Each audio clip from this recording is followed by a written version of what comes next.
Pulse polio దినోత్సవం సందర్భంగా ఇదుకూరుపేట మండలంలోని ఇదుకూరుపేట సామాజిక ఆరోగ్య కేంద్రం నందు పిల్లలకు పోలియో చుక్కలు వేసి పోలియో వ్యాధి నియంత్రణకు కృషి చేయడం జరిగింది. ఈ కార్యక్రమంలో doctor Sai, ANM Sujatha, Asha worker Rajani, volunteer Lalitha తదితరులు పాల్గొన్నారు.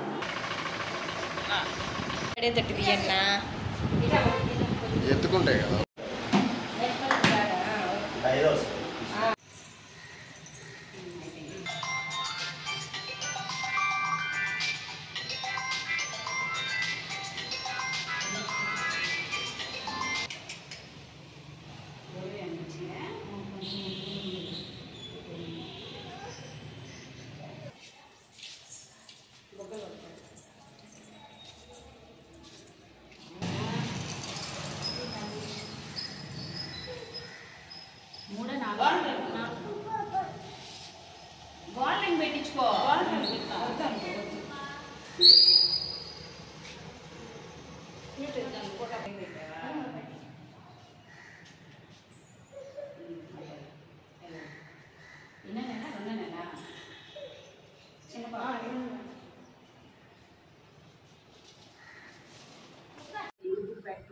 సంచారంలో ఏఎన్ఎంలో పనిచేస్తున్నాను.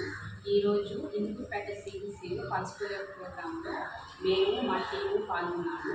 ఇప్పటి వరకు పోలియో చుక్కలు 22 మందికి వేసాము, ఇంకా వేస్తున్నాము. కాబట్టి అందరూ ఈ అవకాశాన్ని ఉపయోగించుకొని అందరూ కొత్తగా నుంచి అంటే పుట్టిన బిడ్డ నుంచి 5 సంవత్సరాల్లో కూడా అందరూ పోలియో చుక్కలు వేయించుకొని పోలియో రహిత దేశంగా ప్రకటించాలని కోరుకుంటున్నాము.